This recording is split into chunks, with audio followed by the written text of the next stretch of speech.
Creative Herts Show, the show dedicated to the creative journey and the highs and the lows that come with it. We're joined in the studio today by Jim Kinloch, who is a comedy writer by nature and also a marketeer with an interest in YouTube, and he's working on a project that combines the two together. So we're going to explore that with him right now. Hello there, Jim. How Hello. are you? I'm well, thank you. Good, good. Lovely to have you in the studio with us Nice to be today. here. Thank you. So I have got tons of questions running through my mind. Oh, goody. But I'm going to actually let you hold the floor most of the time, if that's all right with you. Yes. Yeah. So tell me a little bit about the comedy writing side of things. So I always wanted to be a stand-up comedian. That was my ambition, and eventually I went and did it. But it wasn't really for me. So I thought the best thing to do was to learn how to write. Didn't know how to write, and used to sit there and just get very frustrated. So I wanted to learn about how to create ideas. So from a very sort of, I suppose, teens, I was very interested in things like Edward de Bono, lateral thinking, and Tony Bazan, who does mind mapping, etc. And finding all these tools and these creative books and putting them together. And eventually it was all very diverse, and things worked and didn't work. And then I read in a book, which I was trying to remember what it was called, but the line was, every writer is his own medicine, or his or her own medicine.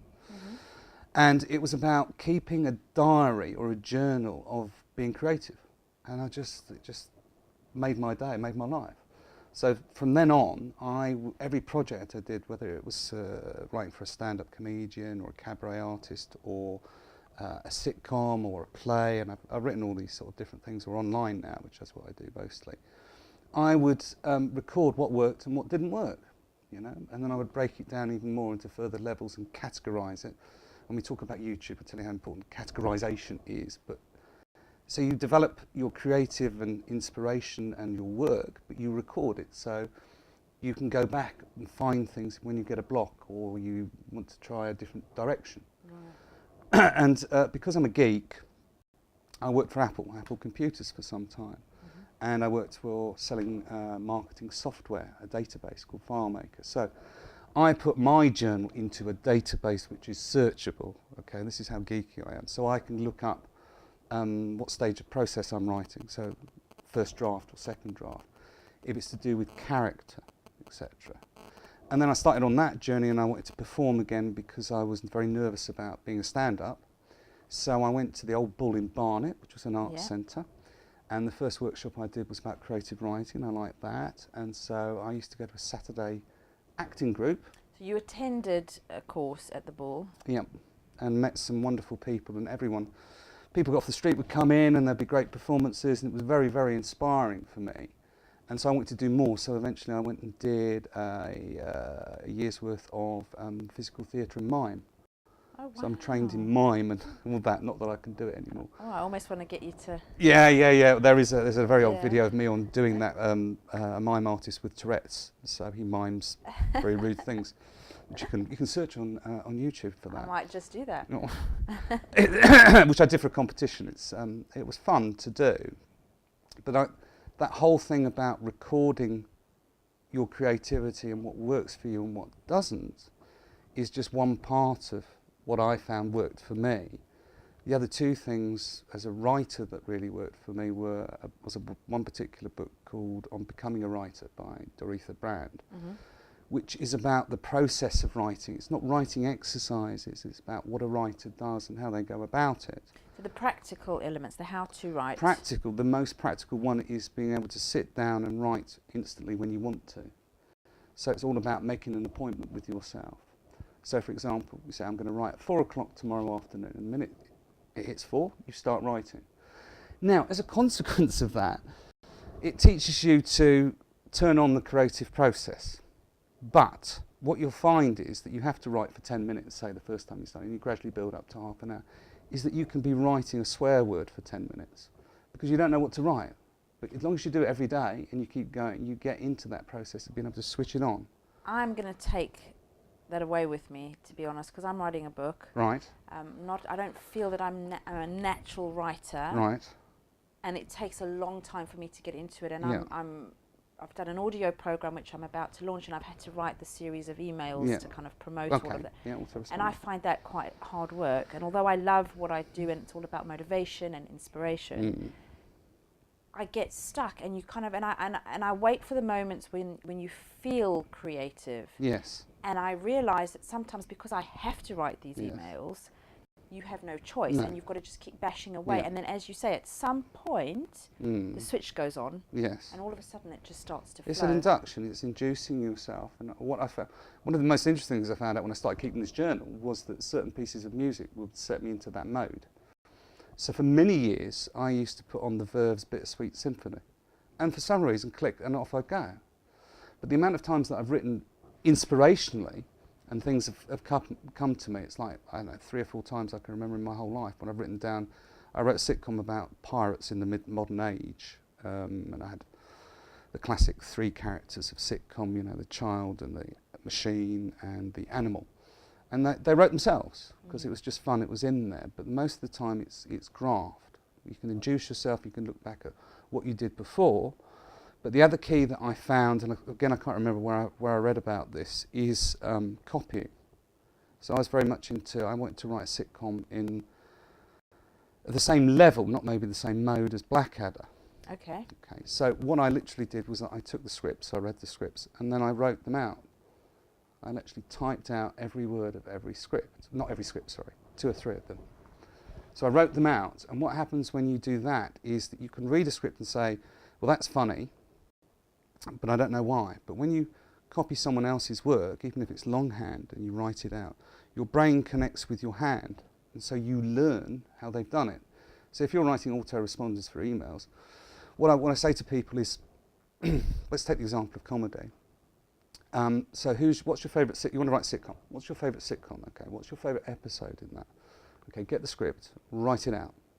Just type it. You will learn so much. It speeds up your writing ability. Well, it's those learning styles, isn't it? You've got different types of learners and different types of people. And that is, I suppose, appealing to the kinesthetic learners out there in a way, so that you're actually integrating, you're feeling it, you're doing it, you're engaging with it. And it's in your body. Then it accesses a different part of your brain and it clicks. Yes, exactly. So, I mean, these tips are great. This is how to get into the zone in a very quick way. How to get into the zone, and how, when things are not working for you, how to use them, how to accelerate your writing ability. Because if you do that once with one type of comedy, then you can create your own blend.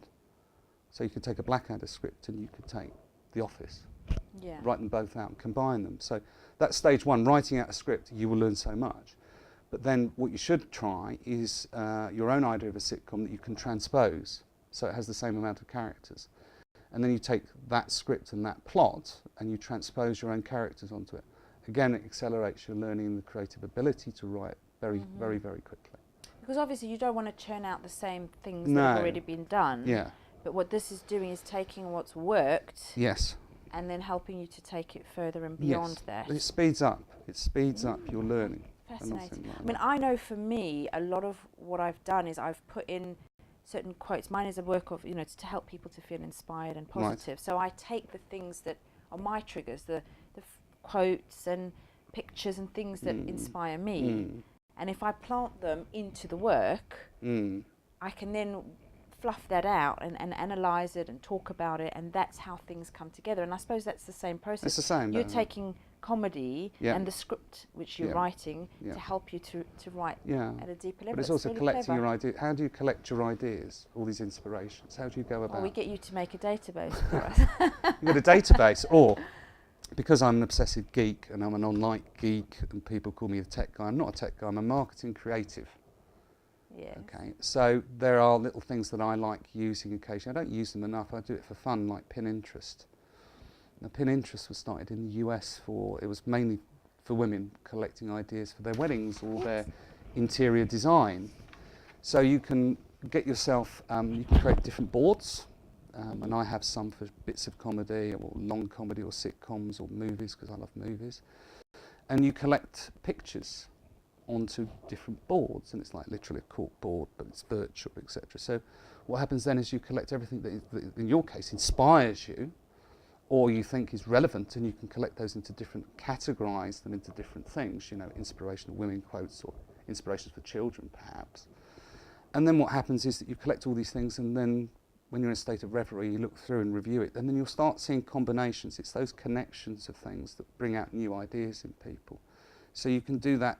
I used to keep scrapbooks and cut things out on paper. Well, that's the thing. It's moved to online now, and it's so much easier. The problem I have is that I've got so much on my phone, because on Facebook, on the phone, there's things that I come across, and so it's all on the phone, and then it's not always on all. And you can transfer them between devices, but it's so much easier now to capture those inspiring triggers. You know, that Pinterest I like very much. If you're a creative and you like photography and you've got good subjects like landscapes or food in particular, then Instagram's probably for you. And you can do short videos on Instagram. That's very important. Yeah. Oh no, I should know that. 15 seconds. Because I've got the whole of my son's year group going, "Hi Instagram." That's what I do all the time. It's horrible. But it's a great that abbreviation which is happening online when everyone wants a quick fix of creativity. One of my proudest comedy moments was writing. It was a Channel 4 competition for the Secret Policeman's Ball, which is an Amnesty International group, and that's what inspired me to get into comedy. Was watching these concerts with Monty Python crew, for example, and Peter Cook and Dudley Moore. And they had this competition where you had to pitch a sketch in 140 characters. They didn't say that, but that's what the length of a tweet is. So how do you get a pitch in 140 characters? So it makes you really think and abbreviate things, because you're counting by character then. How do I get the punchline in? How do I get the setup? And even with a 15-second video, you can think in terms of 3 acts. When I approach a new medium, I always think, well, how can I get 3 acts into that? Once you know that convention, you can break it, of course. But when I explain that to people, like I have a client at the moment, well, for a long time, I hope, called Lucy B. Coconut Oil. And it's true. It's the guy who his company. It's his daughter, and she responds on Twitter. And it's a growing thing. Coconut oil is very important. But we moved, and I said to them, well, let's try Instagram, and it started to take off. And now it's gone from a couple of hundred last year to over close to 12,000 people follow on us. Instagram. On Instagram, yeah, and that. I mean, I'm so far as put the app on my phone, and that's about it. Well, that's what you need. Well, the other thing I don't even know what to do with it beyond. My teenage daughter won't teach me. Well, just play. You know, a lot of creativity is play and just giving yourself permission to make mistakes. But if you want to collect ideas and they're diverse and they're on the web, then there's another program that you can use called Evernote. Okay. And Evernote, the great thing about Evernote is that it will sync on all your devices, plus it will keep it online for you. Oh, that's clever. But you can write in and create notebooks, virtual notebooks, and notes within those. But you can also clip, you can take pictures. I'm not sure if you can do video, but you can certainly take pictures into that and collect things into ideas, into groups of things. So based on the way you've described how you work, that's probably quite, well, you must use Evernote. It must be the best I use it all the sliced time. bread. I use it all the time. You pull everything. I mean, that for me, I struggle because I'm writing. I've got written stuff here, and I've got photos over there, and I've got quotes somewhere else, and I've got just articles. Imagine if you've got somewhere that you can pull them all in. Pull them all digital. in, and you know, you're out and you want to use just your phone. It's all on your phone. Big question: it's synced. can I use it on my phone? That's you can use it on your phone. I use my phone for everything. You can use it on your phone. You can use it on any computer once you've logged in. I know exactly what I'm going to do with this. When this episode is done, hello Evernote. And you know, it's all backed up more or less online, so you can go and look through a web browser on a machine and play around with it there. And are you writing at the moment? Yes, I've just finished. I'm playing around with video a lot more now, and I'm using on the Mac. There's an app called Photo Booth, where you can record on the camera, on the webcam, like that. So I'm writing with a view to launch a YouTube channel, my own comedy one, which is me performing with my daughter. Although you don't see her in shot, you hear her voice and you see the top of her head and stuff like that, because she's only 11. You don't want to have. And I don't want to show her. I don't want to show her online, but she loves it, and she created her own YouTube channel when she was 8 or 9 or something like that, because they're just fantastic children now. They just make things happen. So I've written, it's what you call, or will be, what's called a transmedia story. So it will flow across different platforms. So YouTube will be the central thing, but there'll be a blog. WordPress is about the best thing you can use on a blog. But what happens on YouTube stays on YouTube. So you can try and move people from YouTube to your website. It's very unlikely to happen. It will be very small. people tend to stay on because that's the nature of YouTube. It's a walled garden. It was once described to me as like a casino. They want you to stay on and expose you to advertising. Okay? So you want to create something there, but if you want to move other people off and you want to monetize it, for example, then you've got to create, how do you get them across? As in from YouTube From YouTube to a website. Okay, so this will be called Channel Dad. Don't steal that idea. I haven't registered the domain. I'm going to have to do that when I get home. I'm going to register the domain. At least it's been a motivation. It's a motivation. So I've written 20 scripts. 10 of these scripts are me and my daughter. Some of them when I'm pretending she's there, and she's not actually, because that's part of the joke. He's like an agoraphobic. He doesn't go out, and so he films around the house. His muse, yes. Yeah, he's a bit like that. And so you have these films, and then there's video diaries, which is recorded straight to camera to his computer. And so I've written 10 of each. But to try and get people off YouTube onto the website, you have to offer them something more. So you get the video diary about him talking, maybe talking about one of the films that you've seen, and that will be a video blog, in essence. So that's the idea. Vlog. Yeah, they vlog now. I've got a 15-year-old. Yeah. I don't know anything about her. It's huge. They follow these YouTubers. You cannot. It's unbelievable. In fact, she was going to a book signing by one of them. Yes. He'd written a book. Yes.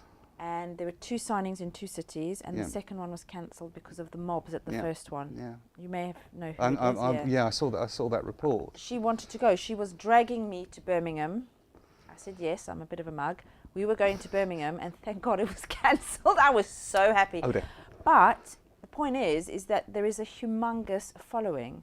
So she's now started her own channel as well. As you say, the kids are getting things going that much quicker. And the latest thing I found on my laptop, which was loading for hours, was YouTuber Whispers, and she put all of her mates in for one day. And I've got now a new thing in our house. I'm filming on that day. We've got makeup tutorials, we've got baking tutorials, we've got bath bomb. It's unbelievable what happens. And there's a whole we're all self-publishers now, you know. We all. So how long are your videos then that you're doing? Well, YouTube can be longer, you know. You've got the shortest video platform is Vine, which is 6 seconds, which is like a loop or a GIF. Well, you can do a fair amount of stuff like that. It's used by brands quite a lot. It works for things that are very visual, like Lego has a very good channel on that sort of thing.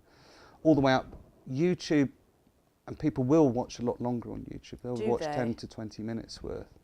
Facebook, you're probably aiming about 2 minutes. So 2 minutes on Facebook is the optimum. And the maximum. And on YouTube, what's the best length YouTube video? is very interesting. It depends on the category. You know, music's very popular, of course, so you can have long playlists and people will just put them on in the background. They won't actually be watching, but they'll be listening to it, so you can have mixes.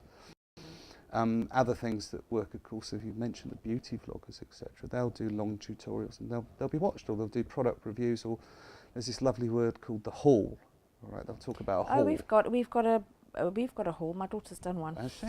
Yeah. Yeah. You see, she's got well ahead. All of some product bath bombs. She's got a whole box of them, and we did her bath bomb haul. Her lash. That's a haul. No, it's a lash haul. A lash. And I'm like, what lash? Lush. L-U-S. Oh yeah, I know Lush. I'm like, what is a haul? I mean, it was completely foreign to me. She talked like it was just every day. So it is every day for some people. Yeah. So you've got hauls, which is where you.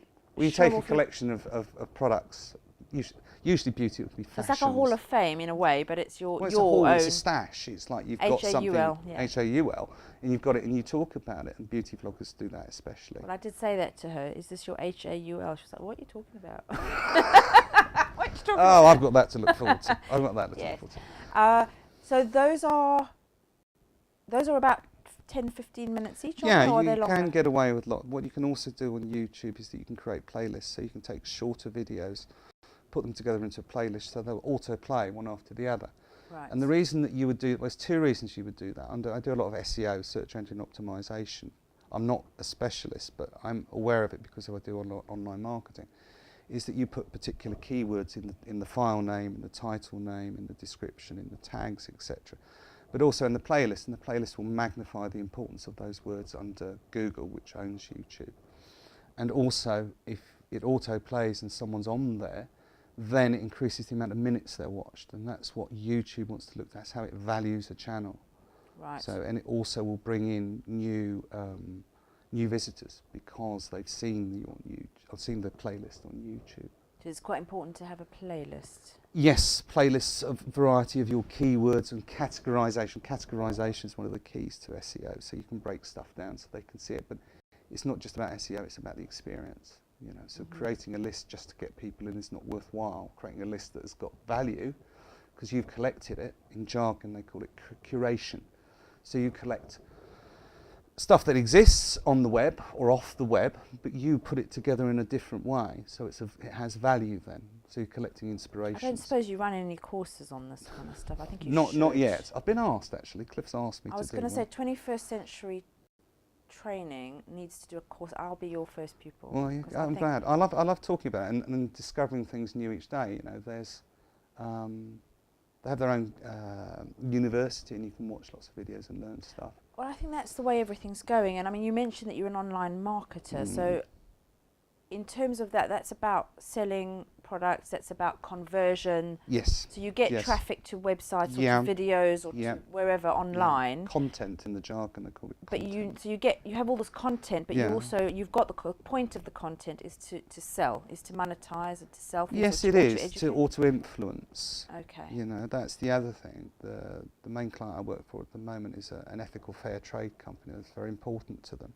all around eating healthily. Now they import coconut oil from the Philippines, and also recently the Solomon Islands and Sri Lanka will come online, and that's about living close to nature, to health, and that's very important to them. It's something that I subscribe to, so it's not just a job for me, it's something that I believe in, and it's all family based, and everyone that works in it is family. So I've grown. I got a call from the guy that owns it, Phil Buckingham, and saying, well, come and have a chat.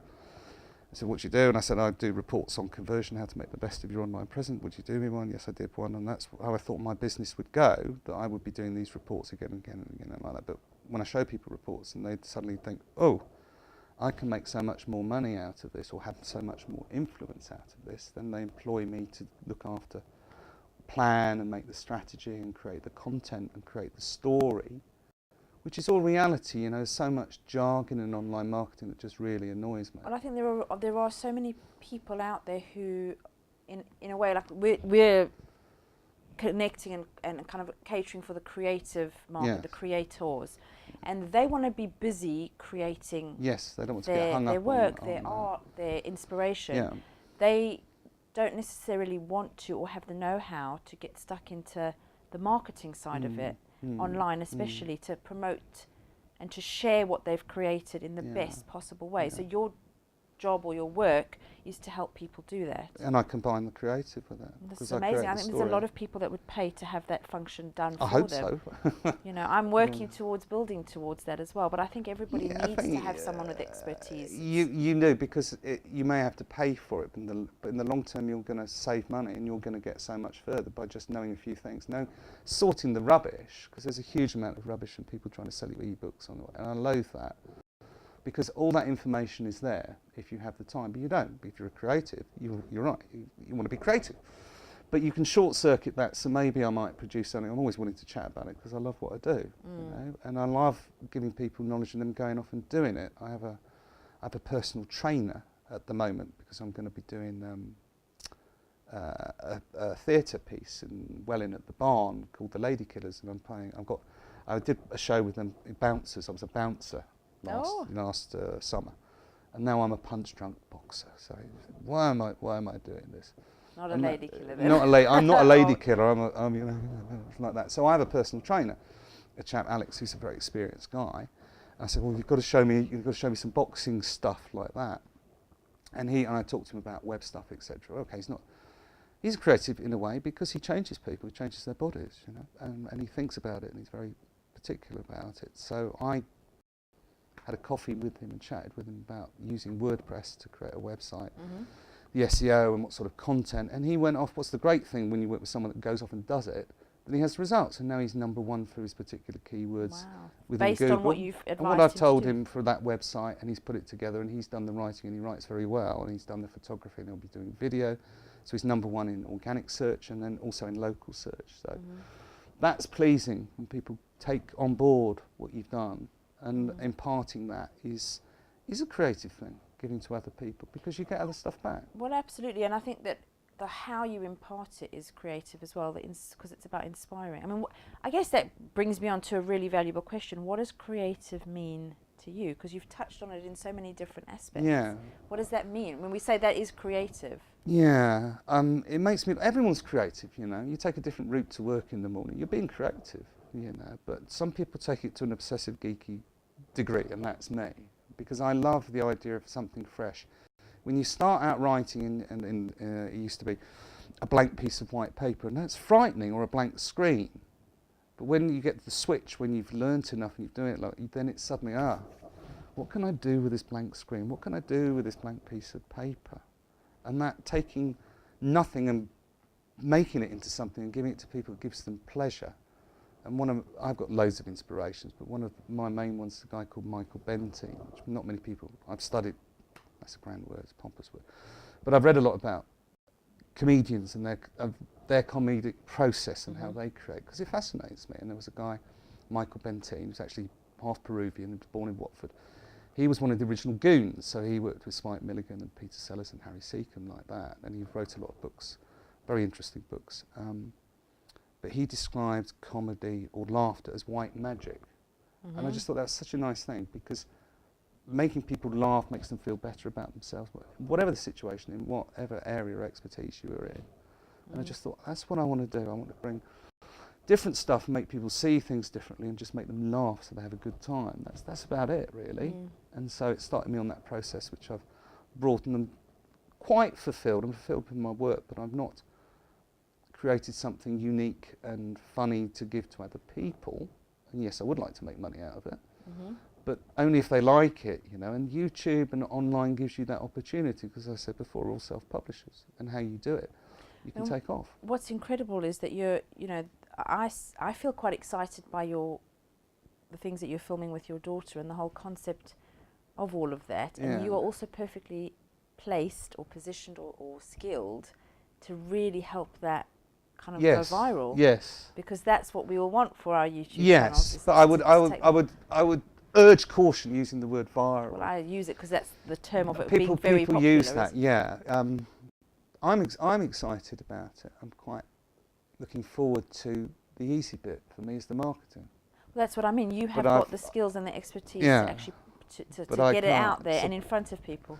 But I can't. I've stopped myself from building a website. I've stopped myself from registering the domain. You know, and when marketing ideas come to me, I'll put them in one of my Evernotes. Put it away, because I've found that one of the downside, but one of the things when you're creative is that you have all these wonderful ideas and then you disperse them. Okay, and so you talk about projects and they never get done.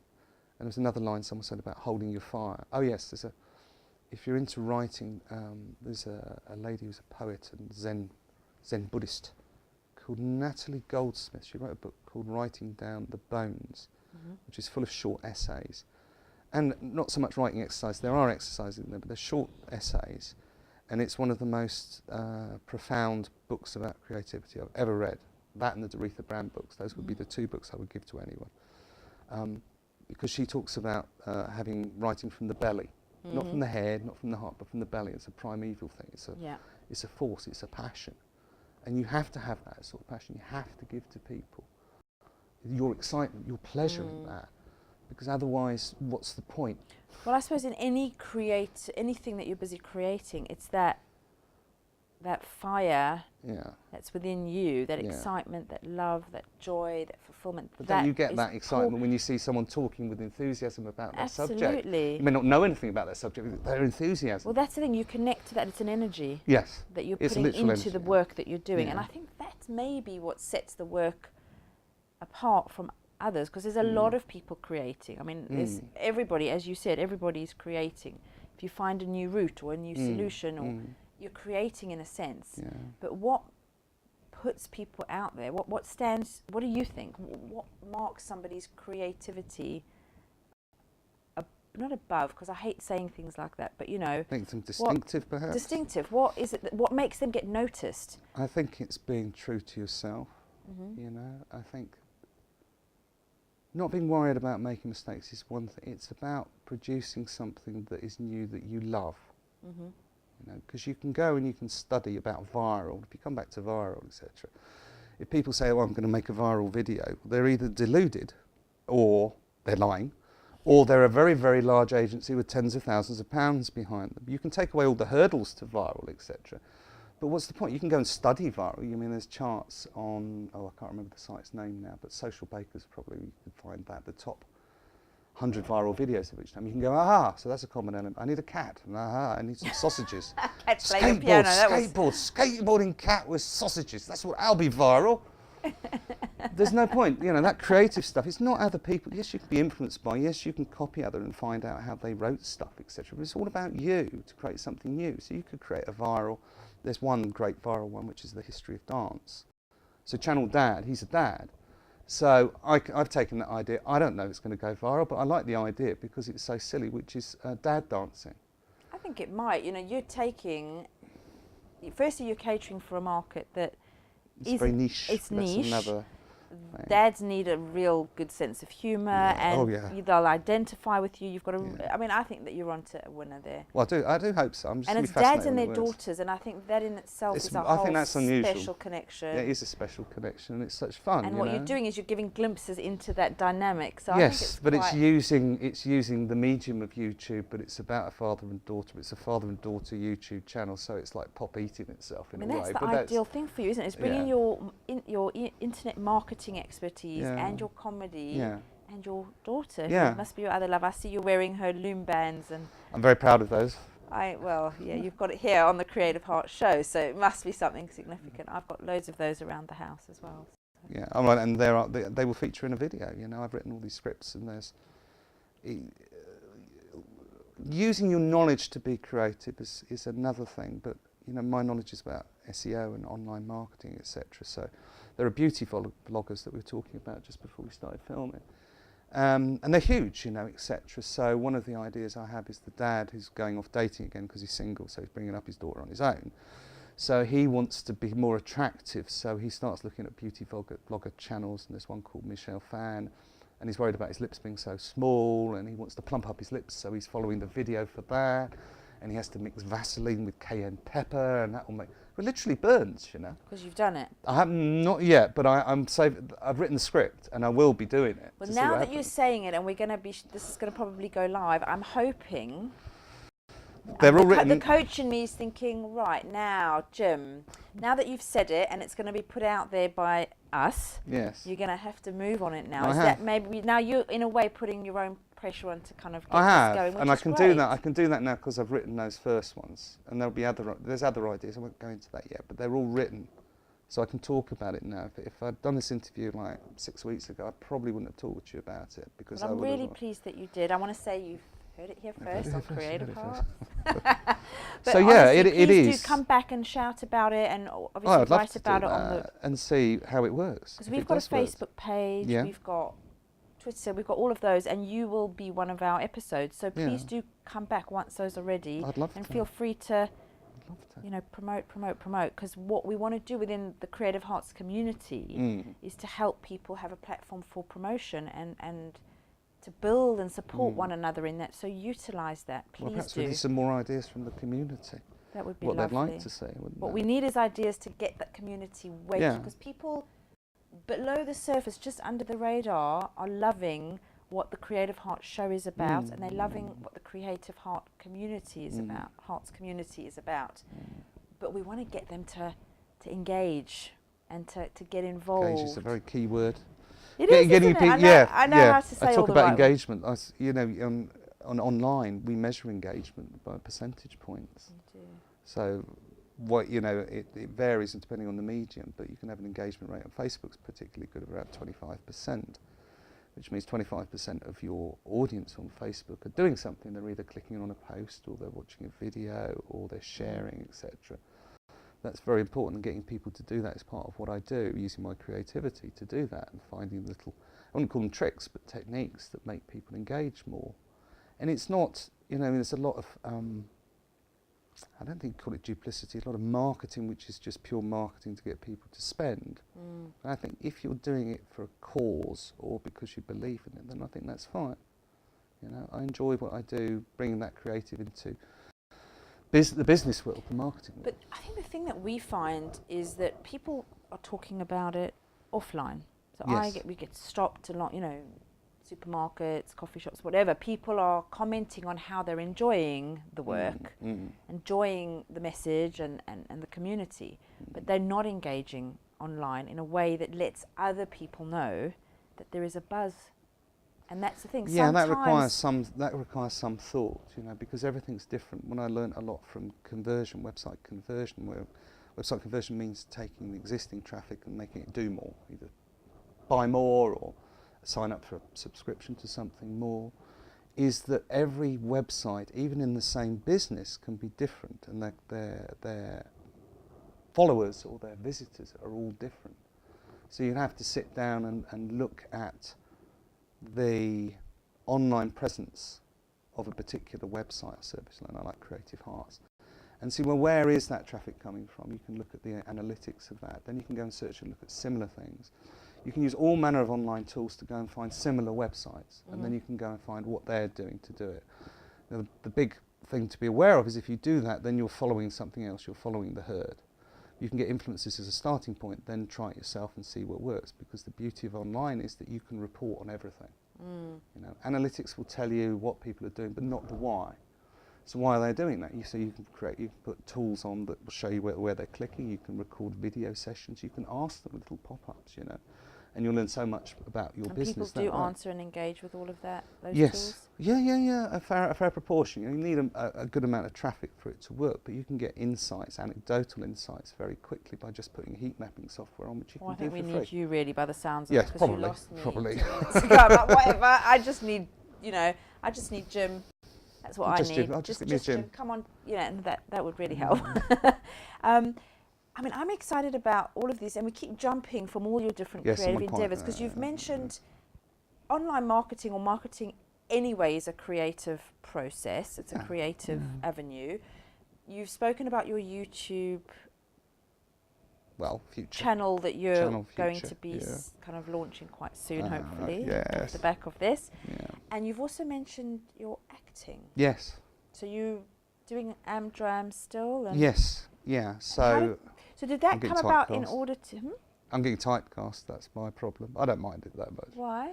Well, I hadn't acted for 16 years, and then I did a play called The Bouncers, which I played Les. You mentioned that. Yeah, before, and it can be played very dark. We played it very comedic, and that sort of inspired me to want to write in that vein again, because physical theatre is something that I loved, and that is a very physical theatre piece, because I play one character who plays other characters, and that fascinates me. And I also like classic movies, and now I'm doing The Lady Killers, which is based on a 50s Ealing film, and it was rewritten by Graham Lenehan, and he's one of my comedy heroes. And I'm playing one rounder drunk boxer, so Bouncer the drunk boxer. It's like, right, okay, I'm going to get all those parts, am I?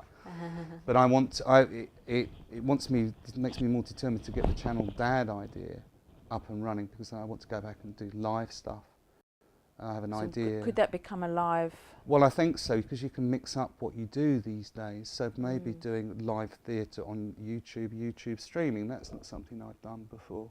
Okay. There's all these different combinations, and that's, there are certain truisms about creativity. It's about blending things, or looking at the opposites of things, or exaggeration, etc. All these because you mentioned at the beginning of the interview that video is your... It's where I want to go, because it's quite, not passive, that's the wrong word. You can take a step back from it and you can see what you're doing. So when I've been writing these scripts, I've read them out. Some of them I've acted out in front of my camera and then played them back and found little tips or ideas that I've fed back into the script. So that's become draft 1, draft 2, draft 3. So I'm interested in how do you find the time to do all of this? Because online marketing it's fully more than full time. I mean, the little bit that I do, you can't it's immersive, get away from it. It's very difficult. I do find it a bit difficult, a bit easier now. I've got one major client and some bits and bobs that I do, but mainly it's Saturday mornings. That you do your own stuff? Saturday mornings I try to get 4 or 5 hours in, so that's Saturday, but because I'm doing the show, I haven't got much time during the day, during the evenings at the moment, but I want to start doing that and double up. Now I understand the tips that you gave at the beginning about how to get into the zone in the quickest possible time is because you've only got your Saturday mornings. You've got to be able to switch on your creativity just like that. But you've also got to learn when it doesn't work for you. You've also got to learn, you know, there's that old truism about creativity being 99% perspiration, 1% inspiration. It's true. It's so true. But what's the method that works for you to work through that when it's not working? Hence why you keep the writer's medicine, a journal about, I'll go back and I'll read that. That writer's medicine. And it's just one of the greatest things I've ever learned, one of the most valuable creatively for me. And not everything works all the time, and when you go back, you have to graft. It's one of the tricks. You have to be tough when it hits you. People think that creativity is all just easy. Yeah, that you just sit back, it flows through you, and you end up with this creation at the end of it, and it's just like so lovely and cushy. But it's not like that. It's actually you've got to sit there and graft. But then, how do you maintain that motivation? How do you stay excited and alive? Because I find that when I'm not, or when people that I know are not, when you're not excited by it because it becomes hard work. Yes. You almost shut down. You yes, block you will. out that creative you will, inspiration. because it's too much for you, or you're too frustrated with it. So again, that's something that you would put into your journal, is what works for you. How to work. And so my main things are listening to music, particular types of music. You know, I went through a Green Day phase, or you know, Bullet in a Bible. I listened to that a lot. That worked for a long time. It doesn't quite work now. Going for a walk, driving, stepping into the shower. For some reason, all these ideas come to me immediately I step into a shower. You are like my soul brother, because I'm the same. My best ideas come always at the times when I can't physically write anything down or do anything because I'm driving. Driving is another one for me. Showering. But you're distracting the conscious, and you know, there's all sorts of exercises, especially if you do theatre, that they'll teach you. You know, like doing a scene while counting silently from 100 to 1. Because it takes out, or someone actually physically holding you back while you're talking to another person. You have to struggle against them because it cuts out the consciousness. These things will work for you. And the other major for me is just to go out and meet friends or cook. You know, it's just relax and get away from it. If it builds up that much, just walk away from it. What, the pressure of getting it done? Just walk away from it, and you come back and refresh yourself, because there's a lot of ritualisation around writing. Well, for a lot of creatives, I think any creative have their little rituals, don't they? Or me, it's cleaning the desk. You know, clean the desk, everything. So it's like, so I only have this. I have the desk and I have the screen. My problem is that those things, those rituals, take up a lot of time, and they're very necessary. And when I have enough time to perform those rituals, I have a really great session. But I inevitably get disturbed by school runs and life and other things. Everyday life. So it's, I suppose, you know, for me, I have to tidy up the house and the kitchen and the dishes and everything. And now what I do, the best thing for me is to take myself off to a coffee shop, because it's the only place. That's another great idea. I just order my coffee and then ritual done. Do you know, that is how I have to do it, because if I'm at home, which I do and I enjoy it, I get busy with everything else, and then all I've got left is half an hour. Procrastination. Exactly. And the worst thing is that half an hour in and I'm in the zone and I have to stop. And you have to stop like that. So if you want to do that, there's another great, I'm forgetting where I had read this. It was a well-known writer who would stop in mid-sentence. He would always stop in mid-sentence. So when he came back, he had something to start with. So it's these techniques. There's techniques, this idea. I remember another one of my favourite ones is, I was halfway into a documentary. It was about Alexander Solzhenitsyn. I've only read one of his books, which was brilliant, but I'm not really heavy into prose. But he was writing, and he had a collection of different coloured pencils. Okay, so he's writing this book, and he's selecting a particular colour, and he's writing in longhand his book in a different colour. And so he picks another colour, and he does. And so they asked him, what are you actually doing? He said, I'm creating the tone of the book. So he could go from page to page, see the different colours, and each colour equated to a different emotion.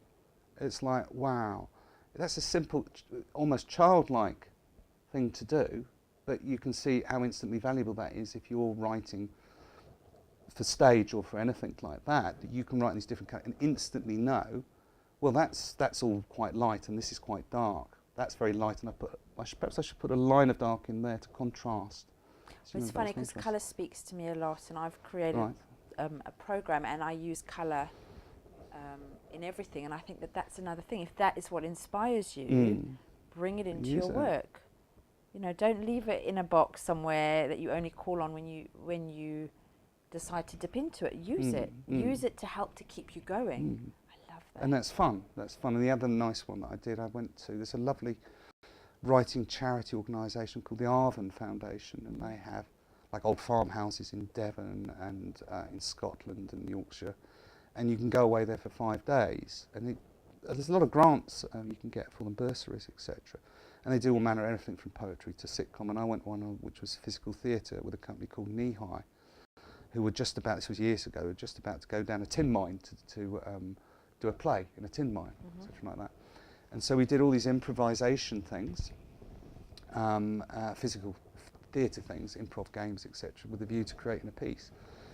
And then the guy that was there was actually another mime artist, took a huge roll of paper, and physical theatre is not just a combination of physics, it could be any form, it's a broad church, so it could have jazz dance in it, for example, it can have clown, it can have acrobatics, it can have pure mime, it can have words in it if you want to have words in it, it can have people that have never played a musical instrument just playing one note on a musical instrument, and so you improvise and you have these ideas, or they create poetry, etc. And you take a big piece of paper, you get them from art shops, these big rolls, and then you write down what people have done. And so when I first started doing sitcoms and writing sitcoms, and I wanted it to have that live feel, and I wanted it to be visual as well as verbal, I would write down what happened in different colours, and so it becomes a score. So you're not just writing the words, you're thinking, well, that's the line, that's the visuals, and that's in orange, and that's the green, and that's the verbal, etc. And this is where there's pauses, this is the colours for different characters. So you can you can see the whole thing in one, and where, there's a gap there, you know, etc. Because when you come to write, one of the most important things I think writing about sitcom is when I come to write the first draft, it's probably the 4th or 5th draft, because what I've done is that I take an idea, for example, competitions and time scales, deadlines. Deadlines is very good for creative, because I've got to get it done. It'll have to be done if it's a competition, blah blah blah, etc. So, for example, if I take an idea and it's around a sitcom, and I'll think about it, and it's got a particular theme. There was a BBC one called "Finish the Sitcom," which was quite nice. Well, I got into the top 50 for that out of 5,000 scripts, so I was quite pleased about that. So I'll take an idea and I'll write it down, and I'll play with that idea on a piece of paper, and I'll write. I won't type then. I'll use a pen, because I can make notes, and I can put arrows, and I can put silly pictures on like that. Or I might mind map it, get all those ideas down. So that's more or less draft 1. And then draft 2 would be organising it and using old-fashioned index cards of different colours, and just writing out what's going to happen. And so I'll have 10, 12 of these cards. It's a 27-minute comedy. I'll work out usually the ending and where I want it to go. Then you can work your way back and where you're going to plant things, because people love reincorporation. If they've seen something before and you bring it back, you know, it's like Eddie Izzard's brilliant at this, and you'll start a set and you'll go, "Cucaracha," and you go, that's quite funny. But by the time you get to the end, you're roaring with laughter, because you're familiar. You're setting it up, aren't you? You're setting it up, and he sets it up so beautifully. I think that's a lot to do with comedy, isn't it? It's that setting up. There's a lot of structure. You know, there's a lot of simplicity. Set up a gag. They don't just tell a joke. You've got to set it all up. You've got to set it up, and a character-driven comedy is very different. So you would create cards for the different characters, because other ideas will come to me. So there'll be one colour, and then the index cards, you can swap out scenes. If I take that scene out, does it flow faster? And then you write on each card. What I do is I give each scene a name, a title, and what happens. And that's all I'll write on one side. So that's the plot. Okay, and then on the other side I'll write down ideas, etc. Just what happens. Absolutely loving, because what you're doing now for us, which is really invaluable, is giving us an insight into how your mind works and how you deal with all the ideas that come in. And I know for myself, in my own little my bubble and what I'm busy creating, it is endless. There is so much, and there's so many ideas that I don't capture. And it comes overpowering. And it can be, and you think, and you get so excited. But so then when you're creating on different devices, and you're writing notes, and etc. And you can't keep track of everything. And then what happens is that when you actually sit down, finally you've blocked your time, you're sitting down to do it, and you're like, right, dry, gone. Where was everything? And where's that original inspiration? So what you're doing here for all of our viewers, which I can't thank you enough, I think it's just the most valuable thing, is you're giving all of your top tips and your This is what works for me. strategies for how to Strategies and make it collecting those work. ideas. So you go from scribble piece of paper to your index organisation and what happens, okay? And then you mull it over and you add to the back of the card ideas which may or may not work. And then you have other cards for characters. Well, let's see if we gave them a French accent. Oh, and then you say, well, yeah, that'll work. Or maybe not, it won't work. Then you come to the next thing which a lot of screenwriters do, which is called a step sheet. And the step sheet is that you literally go through and write line by line what happens. A comes into the room, meets B, C falls through a window. D has a cup of tea, and you write that scene line by line by line by line by line. So that's a step sheet, which is usually about 2 or 3 pages. And that gives you the structure, etc. So it's hanging in your mind, you've got this structure, and then the next thing to do is to go over it again, make your notes, and then sit down with a view. If I'm writing, say, for a sitcom competition, I would give myself 3 to 4 hours to finish the first draft. So all of that structure. How long does everything take you to do? I've written one, it was a 15-minute thing in 9 hours with 3 drafts. I think that's pretty impressive, I'm actually. quite obsessive about doing that, but I had but the as idea. you say, it doesn't just happen. No, because once you come to that first draft, as I'm saying, you've got the structure there and you've got the confidence that you know where it's going. It may change. So it's 9 hours for the 15 minutes, excluding the thought that comes before and all the preparation that you've done. Yeah. Okay. So you sit down and you put as much energy as possible into that, and you really do nail down the doors and come down, because you want that fire to come out when you're doing it, because you've got that structure, because you've got that confidence, because you know you're not going to get hung up on it. You know, what I love is where that I'm you've going. given us all those tools along the way of how to get that fire started quicker and quicker each time, so that when you do sit down to create the final, I mean, I call it the final, because once you've written that first draft, you're just working with that. That first draft, which is really the fourth draft, is then you put it away. Ideally, you want to put it away for a month or so and come back to it and tear it apart. And what you'll also find is that the more that you create characters that you believe in. Another tip for me, I don't know if it's for other people, is I never give my character a name. Because if I find if I give it a character and call them Terry, say, then I've got an idea of what a Terry's like. Okay. So they're always, you know, X, or they've got a strange nickname. When do you name them? And when do I name them? After the first draft, the first typed out draft, then I'll name them. Because what you'll find is if you've created and they've lived enough in your mind and you've made all these notes, and you use things like your own hot seating. Actors do hot seating, where you're creating your character and then you're sat down like in front of an examination board, and the other people in the group will fire questions at you and you have to answer them instantly, because it gives you the character. And you do that as each character? I do that as each character, but what I did is that I collected questionnaires, which you used to get a lot of. We still do in Sunday magazine. So how did you spend your weekend, or blah, blah, knows blah, blah, and you answer them a set number of questions. So I've taken my favourite ones that bring out characteristics of people. And I'll apply that. I can see why you're a good marketeer now. Well, that's sort of about, so much you know, sense. There's a lot in now more and more as a psychology with online marketing, and the creation of persona and the segmentation of the people that come to your site. Positioning and the positioning, yeah, exactly. So when you've created these characters and they're alive, what happens, and it's a good thing and it's an annoying thing, is because you've mapped this out for them. And then somewhere down the line, they'll take over their own life. They say, oh, I can't do that because it doesn't fit the character. So I've got to not start again, but I've got to rework this. I mean, you touched on something that I wanted to ask about as well before, which was monetization. Yes. So I get that online you're about conversion, which is converting traffic to sales or leads to making an influence site. Yeah. Exactly. So how do you then monetize your comedy?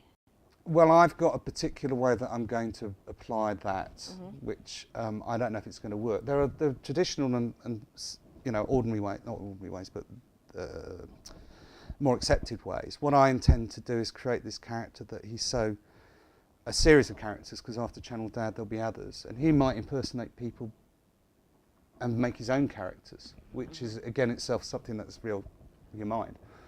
I want to license him.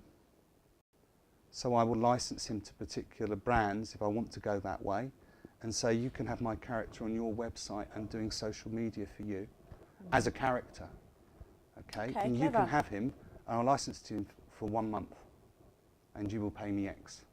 Okay, so that's Okay. how you'd monetize the channel. Because if I sold him to one character, then it becomes disposable if I sold him to one more brand.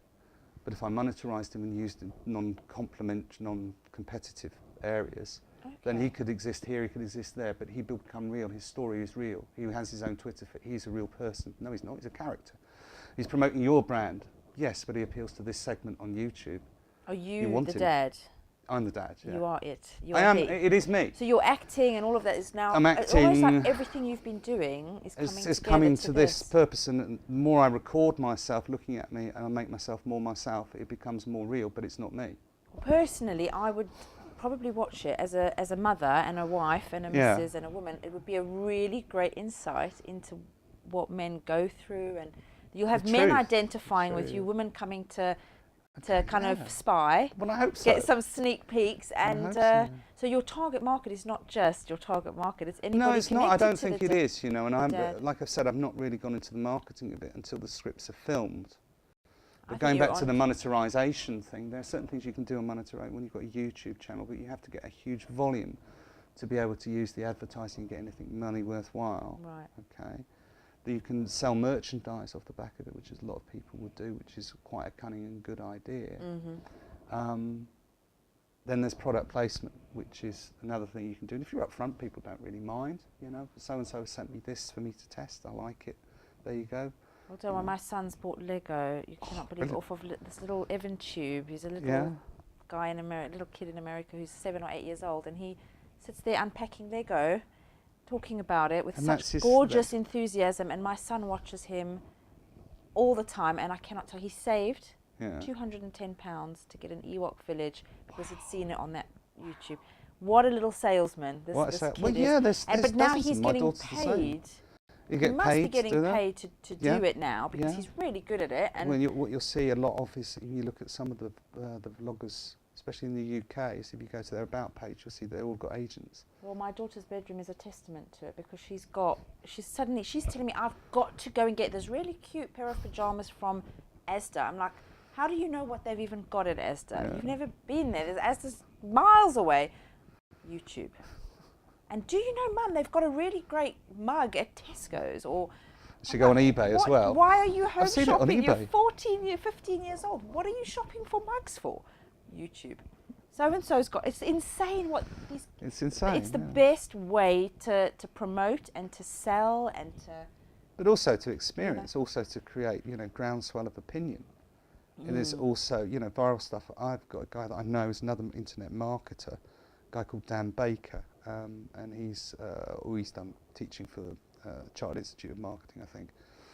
He knows he's an uber geek. I'll never know as much as him. But he recently, this week, he wrote to, or tweeted, I think, to Russell Brand, Rusty Rockets, as he's known as on Twitter, saying that he reminded him of Park Life.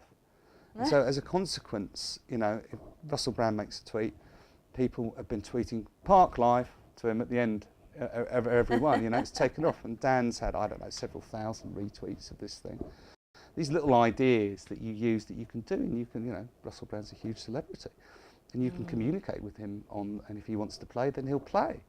And he likes to play by the sounds and he does like to play, and people are very interested in him. But you've got to find the right celebrity or the right person to kind of banter with, don't and what you? they in terms want, of branding, you've got to find the right person.